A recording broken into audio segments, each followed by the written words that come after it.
The conflict in Lebanon has been ongoing since last October in the south of Lebanon. As of September 23, 2 weeks ago, almost 2 weeks ago, this conflict has escalated throughout the country with intense shelling and bombardment in the south and east of the country and the southern suburbs of Beirut. As per the Minister of Environment and the head of the government's disaster response unit, at least 1,200,000 people, which is equivalent to 20% of the population in Lebanon, have been forced from their homes as a result of the increasing escalation. 420,000 or 30% of those displaced people are children in Lebanon. We see families fleeing violence in Lebanon and are struggling to find safety in shelters across the country, with at least a fifth of the population now displaced.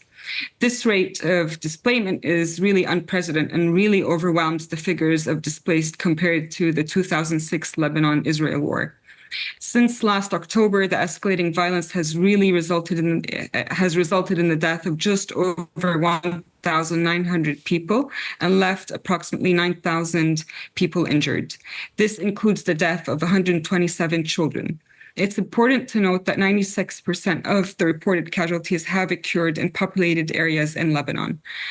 Over 160,000 people of these displaced people have currently taken refuge in 867 active collective shelters within public schools, with 70% of these schools being already at full capacity, with only some equipped with proper showers, sanitation facilities, hot water, and heating. Others are staying with host families while often overcrowded in overcrowded conditions.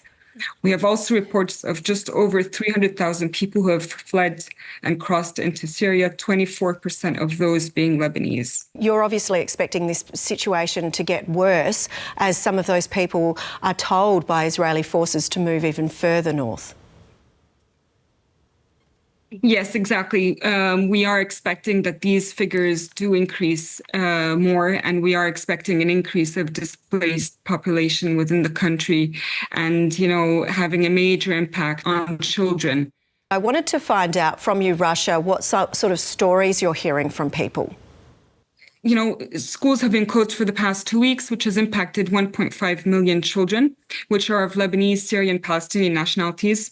This is the 5th year of interrupted education that children are facing in Lebanon. Children are witnessing this conflict and this is having a huge negative impact on their future and well-being. Children are not only missing out on the right to learn, but also are being stripped of a sense of security and normality during times of widespread uncertainty. So we do see that children have been affected with this conflict. And so what are you calling for?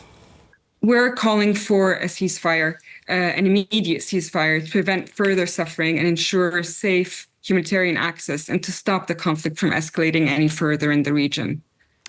Yeah, it's certainly very tough times for so many people in that heavily traumatically afflicted area. So thank you very much for your time. Racha Chedid from Save the Children. Thank you. Thank you.